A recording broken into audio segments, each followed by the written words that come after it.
মাত্র 91 দিনে 6 বছরের শিশু পবিত্র কোরআনের হাফেজ হয়েছেন। আলহামদুলিল্লাহ। এই সব পোস্ট আর সব ভিডিও দেখলে সত্যিই ভালো লাগে। তবে বাংলাদেশে কিন্তু অনেক কন্টেন্ট ক্রিয়েটররা আছে, তারা নানান বিষয় নিয়ে কিন্তু তারা ভিডিও করে, অথচ ইসলামিক ভিডিও তারা করতেই চায় না।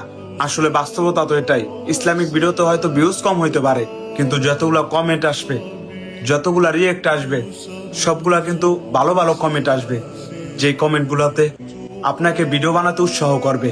কিন্তু বর্তমানে বাংলাদেশে শুধুমাত্র একটু ফরিত থাকার জন্য একজন কন্টেন্ট ক্রিয়েটর আরেকজনের খালি খোঁচা মেরে ভিডিও করে। তবে আমার কাছে সবসময় ইসলামিক ভিডিওগুলো সত্যি ভালো লাগে। মাশাল্লাহ, কত ছোট একটা বাচ্চা, আল্লাহ তাকে কবুল করছে, তাই সে কোরআনের হাফেজ হয়েছে। দোয়া করি ভাই, তুমি জীবনে অনেক বড় হও, আল্লাহ যেন তোমার সব স্বপ্ন পূরণ করে, তুমি যেন বাংলাদেশের একদিন বড় একজন আলেম হতে পারো। ফুল দাও দাও আস্তে আস্তে আস্তে ফুল দিয়ে একবারে ভরে গেছে। এই মুহূর্তে 91 দিনে হিফজুল কোরআন টোটাল কোরআন মুখস্থ করায় 6 বছরের শিশু হাফেজ আব্দুর রহমানকে পাগড়ি প্রদান করবেন তারই প্রতিষ্ঠানের সম্মানিত principal sir Ashraful Islam sir. পাগড়ি পরিয়ে দিচ্ছেন সম্মানিত principal sir Ashraful Islam sir. মাশাআল্লাহ, আল্লাহ তাআলা তাকে কবুল করেন এবং অনেক বড় একজন আলেম হিসেবে, হক্কানি আলেম হিসেবে কবুল করেন।